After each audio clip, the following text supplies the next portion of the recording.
Alhamdulillah, wassalatu wassalamu ala rasulillah Sayyidina Muhammad bin Abdullah wa ala alihi wa sahbihi wa man tabi'ahu wa wala ba'd.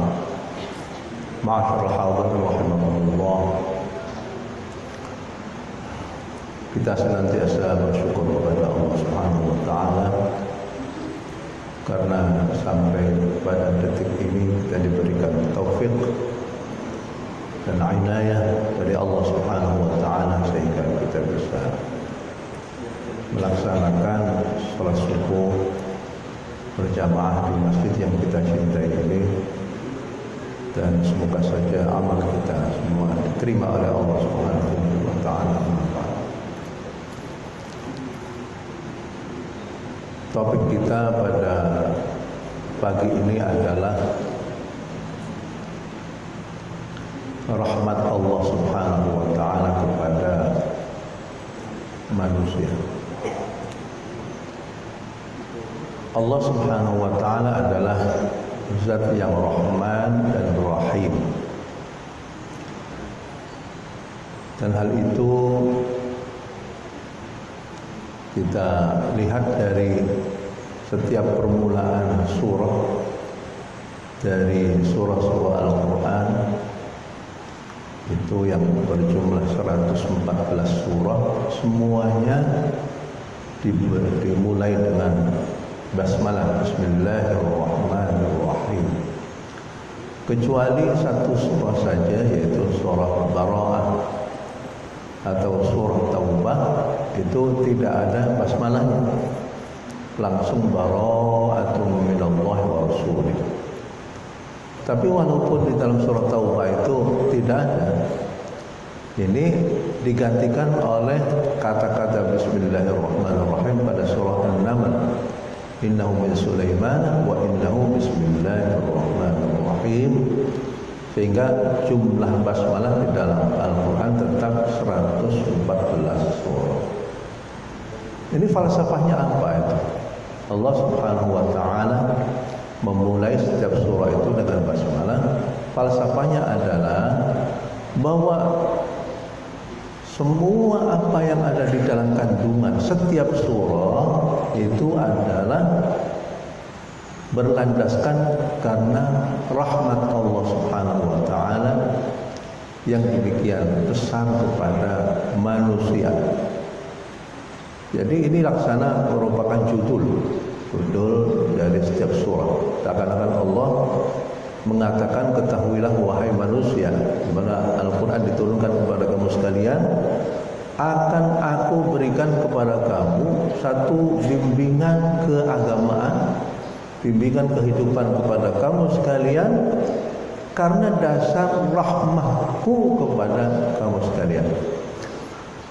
Pada kali ini saya hanya akan membahas tentang beberapa hal yang berkaitan dengan curahan rahmat Allah Subhanahu wa taala kepada kita sekalian. Allah adalah zat yang sama sekali tidak salah. Bahkan Allah Subhanahu wa taala adalah zat yang betul-betul Rahman dan Rahim kepada umat manusia. Allah tidak berbuat zalim kepada siapapun. Manusialah yang berbuat zalim kepada dirinya sendiri. Kita lihat dari beberapa hal berikut ini. Pertama adalah manusia yang telah didaulat oleh Allah Subhanahu wa taala sebagai khalifah fil ardh. Manusia yang pertama adalah Nabi Adam alaihi salatu wassalam. Nabi Adam ini setelahnya diciptakan oleh Allah bersama dengan istrinya Hawa, langsung dimasukkan oleh Allah Subhanahu wa taala ke dalam surga. Di dalam surga. Ini adalah merupakan penghargaan Allah kepada manusia dan kemanusiaan. Semestinya orang yang sudah didaulat oleh Allah Subhanahu wa taala menjadi khalifah fil ardh, melaksanakan tuntunan-tuntunan agama Allah Subhanahu wa taala, mentauhid, beribadah kepada Allah Subhanahu wa taala, itu pantasnya itu ada di surga. Allah sudah memberikan penghargaan yang demikian hebat, demikian tinggi kepada makhluk yang namanya manusia. Itu adalah tempat yang di surga. Tapi ternyata Nabi Adam alaihi salatu wassalam itu ya setelahnya Allah Subhanahu wa taala menempatkan Nabi Adam di surga, Allah memberikan batasan-batasan, memberikan satu aturan. Silahkan kamu itu wahai Adam dan Hawa bersenang-senang dengan makanan yang demikian hebat dan bagus di surga ini. Cuman aku titip pesan kepada kamu sekalian, jangan kamu makan buah larangan. Itu saja, satu saja itu. Kenikmatannya luar biasa banyaknya, Allah hanya ingin satu saja. Jangan sampai Nabi Adam dan Siti Hawa itu memakan buah yang satu larangan. Kan luar biasa itu. Kenikmatannya banyak, larangannya sedikit. Tapi namanya setan yang telah diusir oleh Allah Subhanahu wa taala tidak ingin sendirian. Ingin punya teman-temannya. Akhirnya setan, iblis itu meminta kepada Allah agar supaya diberikan kesempatan untuk menggoda anak cucu Adam.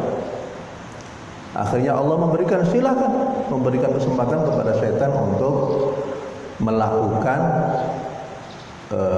kaid ataupun upaya-upaya untuk menggelincirkan Nabi Adam dan turunannya. Dan ternyata Nabi Adam setelahnya bertahun-tahun, kita tidak tahu berapa tahun setan itu, iblis itu menggoda Nabi Adam dan Siti Hawa, yang pada akhirnya Nabi Adam dan Siti Hawa itu tergelincir, tergoda karena lupa, fanasiya walam najid lahu azma. Akhirnya Nabi Adam itu diturunkan oleh Allah Subhanahu wa taala dari kenikmatan surga menuju kepada kesusahan di bumi. Untuk kembali lagi ke surga, Nabi Adam dan anak cucunya harus merangkak, harus melalui satu usaha yang betul-betul melelahkan untuk kembali lagi ke surga, yaitu dengan beribadah kepada Allah Subhanahu wa taala. Kalau tidak, ya sama seperti nasibnya Nabi Adam, kembali ataupun diterjunkan ke neraka. Kalau dahulu Nabi Adam diterjunkan dari surga, ini kalau orang yang sudah ada di dunia ini, kalau seandainya tidak nurut kepada Allah akan diterjunkan ke neraka. Berarti Allah itu sama sekali tidak zalim, sama sekali Allah Subhanahu wa taala tidak salah. Allah sudah memberikan aturan-aturan tapi diterjang oleh manusia itu. Ini yang pertama. Yang kedua, Allah Subhanahu wa taala telah menciptakan alam semesta ini setelahnya berjuta-juta tahun dalam proses yang akhirnya alam semesta itu sudah cocok dihuni oleh umat manusia.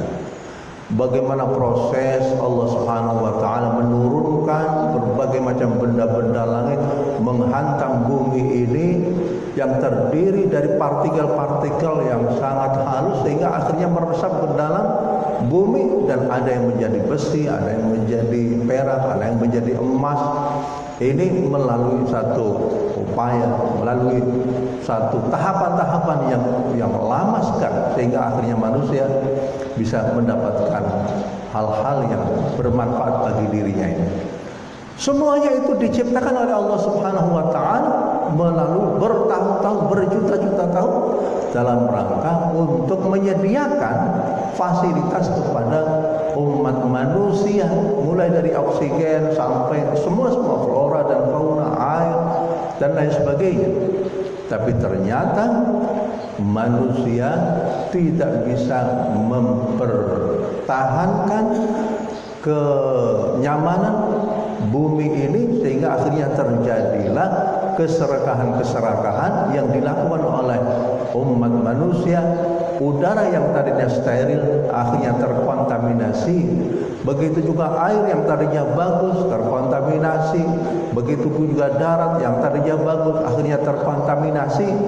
Kalau demikian siapa yang salah? Bukan Allah Subhanahu wa taala yang salah, tapi manusialah yang melakukan kesalahan. Oleh karena itu Allah berfirman, "Dhahara fasad fil barri wal bahr bima kasabat aydin nas liyudhiqahum ba'dal ladzi 'amalu 'allahum yarji'un." Telah nampak kerusakan baik di daratan maupun di lautan disebabkan karena ulah tangan-tangan manusia.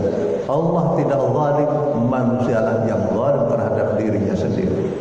Yang ketiga, Allah Subhanahu wa taala menciptakan manusia dan melahirkan manusia dari perut ibunya sendiri itu dalam keadaan fitrah, artinya dalam keadaan suci, dalam keadaan bersih, sama seperti kertas yang suci, yang putih bersih, belum ada goresan-goresan noda-noda yang ada di dalamnya. Artinya setiap anak yang terlahirkan di dunia itu dalam keadaan Islam. Kalau seandainya anak itu meninggal, walaupun dari perut seorang yang non-muslim, meninggal dalam keadaan masih kecil, maka jumhur ulama mengatakan ini akan masuk surga. Ini akan masuk surga karena dia masih belum melakukan dosa apa-apa. Kata Nabi Muhammad SAW, "Kullu mauludin yuladu 'ala al-fitrah, fa abawahu yahwidani aw yunassirani aw yunajjisani." Setiap anak yang terlahirkan itu dilahirkan dalam keadaan fitrah. Fitrah di sini artinya fitratul Islam, yang muwahhid, yang mengesahkan Allah Subhanahu wa taala. Kalau seandainya anak itu dibiarkan, maka dia akan tumbuh dalam fitrahnya itu. Nabi Allah Subhanahu wa taala mengirimkan nabi-nabi dalam rangka memperkuat potensi fitrah yang ada di dalam diri manusia itu. Kedua orang tualah yang akhirnya menjadikan anak itu menjadi tercoreng. Anak itu yang tadinya Islam menjadi kafir. Apakah menjadi Yahudi, apakah menjadi Nasrani, apakah menjadi Majusi. Ini adalah merupakan tanggung jawab kita bersama, bagaimana menggoreskan kepada anak kita itu agar supaya anak kita tetap di dalam fitrahnya, fitratul Islam, menyembah kepada Allah Subhanahu wa taala, berakhlak yang bagus, berakhlak al-karim.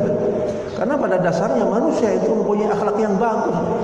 Lihat itu suku-suku yang ada di pedalaman, kalau ada tamu yang masuk, akan secara fitrahnya itu akan menghormati orang-orang yang ada di dalamnya. Jadi Allah Subhanahu wa taala tidak salah. Yang salah itu adalah manusianya. Manusialah yang mencoreng anaknya. Zaman sekarang ini subhanallah, adanya internet, adanya HP dan lain sebagainya. Itu anak-anak yang masih kecil diberikan HP, diberikan internet, maka yang akan masuk ke dalam otak yang masih segar itu adalah informasi-informasi, gambar-gambar yang kalau seandainya masuk ke dalam otaknya itu akan terus melekat pada dirinya sendiri. Bayangkan kalau seandainya gambar-gambar itu adalah gambar-gambar yang tidak layak dilihat oleh anak-anak itu, tumbuh bersama dengan gambar itu dan itu tidak akan hilang. Masyaallah hadirin rahimakumullah. Yang terakhir, bagaimana curahan kasih sayang Allah kepada manusia itu adalah bahwa umat manusia semenjak zaman Nabi Adam sampai zamannya Nabi Nuh alaihi salatu wassalam itu ummatan wahidah, kana nasu ummatan wahidah. Manusia itu pada awalnya itu adalah sesuai dengan agama Allah Subhanahu wa taala, yaitu muwahhidin, orang yang selalu mentauhidkan Allah, mengesahkan Allah, menghamba hanya kepada Allah Subhanahu wa taala. Dan ini adalah cikal bakalnya mulai zaman Nabi Adam. Nabi Adam terus anak cucunya itu terus dalam keadaan Islam. Sampai pada akhirnya zaman Nuh alaihi salatu wassalam terjadilah terkontaminasi akidah. Mulai adanya syirik di dalam dunia ini adalah pada waktu zaman Nabi Nuh. Orang zaman Nabi Nuh mereka mulai menyembah berhala. Berhalanya fala tadrunat wadda wala suwa'a wala yaghutha wa ya'uq wa nasra. Ini ada 5 berhala yang disembah oleh orang-orang pada zaman Nabi Nuh. Mereka awalnya itu adalah menghormat para kaum salihin, para ulama dan para orang-orang yang soleh-soleh, tapi pada akhirnya syaitan membelokkan hal itu menjadi pemujaan kepada orang-orang soleh yang tadinya patung-patung itu hanya untuk mengingatkan masa lalu ulama-ulama mereka, orang solehan mereka. Kemudian setelahnya beratus-ratus tahun syaitan itu membelokkan bahwa mereka itu adanya patung itu dalam rangka untuk menyembah kepada mereka itu. Di sini mulai terkontaminasi akidah mulai pada zaman Nabi Nuh alaihi salatu wassalam, sehingga awwalu syirkin fil ard waqa'a fil ard fi ahdi Nuh. Permulaan terkontaminasi akidah itu adalah pada masa Nabiullah Nuh. Kemudian setelahnya itu mulailah syirik, mulai berkembang. Zaman Nabi Ibrahim ada kesyirikan yang demikian besar. Nabi Ibrahim hijrah dari Ur Kildan di Irak Selatan karena setelahnya melihat kaumnya itu menyembah berhala dan berusaha untuk dihancurkan, tidak juga berhasil. Akhirnya Nabi Ibrahim pindah menuju ke Syam, ke Palestina, dan kemudian hijrah juga ke Mekah. Ini adalah merupakan fenomena betapa Allah Subhanahu wa taala itu begitu kasih sayangnya kepada manusia, makhluk yang namanya manusia, baik dari segi alam semesta, baik dari segi dirinya sendiri.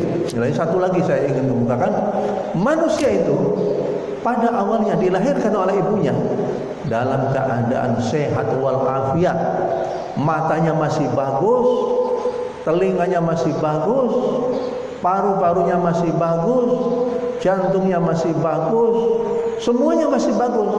Anak kecil itu kalau dikeluarkan baru lahir dari perut ibunya itu semuanya dalam keadaan bagus semua. Sama seperti pabrik mobil yang masih baru keluar dari pabriknya, semuanya masih fresh semua itu. Siapa yang menjadikan manusia itu akhirnya menjadi orang-orang yang merusak dirinya? Itu adalah manusia diri sendiri. Mereka mengkonsumsi narkoba, mereka mengkonsumsi barang-barang yang haram, mereka membuat tato-tato di badannya itu, mereka membuat anting-anting di telinganya enggak cukup di telinganya, sampai di hidungnya, sampai di atas matanya, sampai di bibirnya, sampai di lidahnya. Subhanallah, manusia yang merusak dirinya sendiri. Allah tidak zalim, Allah adalah Rahman dan Rahim. Kita harus ingat bahwa manusialah yang harus merasa bersalah. Tidak boleh orang itu merasa dirinya paling benar. Wala tuzakku anfusakum, kullu bani adam khata'un wa khairu khata'in at-tawwabun. Sebaik-baik semua bani Adam itu semuanya itu salah, semua berdosa semua. Yang paling bagus itu adalah orang-orang yang bertaubat kepada Allah Subhanahu wa taala. Melalui 5 hal yang saya terangkan ini, hendaklah kita selalu membayangkan betapa kasih sayangnya Allah kepada umat manusia dan betapa serakahnya manusia, betapa zalimnya manusia, berapa salahnya manusia terhadap Allah Subhanahu wa taala. Dengan demikian kita merasa bahwa kita manusia adalah betul-betul orang yang salah, dan sebaik-baiknya orang yang salah adalah orang yang selalu kembali kepada Allah Subhanahu wa taala. Mudah-mudahan kita semua menjadi orang-orang yang selalu kembali kepada Allah, dan mudah-mudahan semua amal kita diterima oleh Allah Subhanahu wa taala. Amin ya rabbal alamin. Bismillahirrahmanirrahim. Alhamdulillahirabbil alamin. Hamdan wa fi'lan ya rabbal alamin. Sallallahu alaihi wasallam Muhammad. Rabbana taqabbal minna, Rabbana taqabbal minna innaka antas sami'ul alim. Tub 'alaina ya maulana innaka tawwab. Rabbana zalamna anfusana wa in lam taghfir lana wa tarhamna lanakunanna minal khasirin. Ya Allah, ya Tuhan kami, terimahlah semua amal ibadah kami.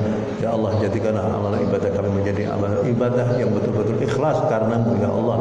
Ya Allah, ya Tuhan kami semua merasa bahwa diri kami semua adalah orang-orang yang selalu zalim, membuat aniaya kepada diri kami sendiri.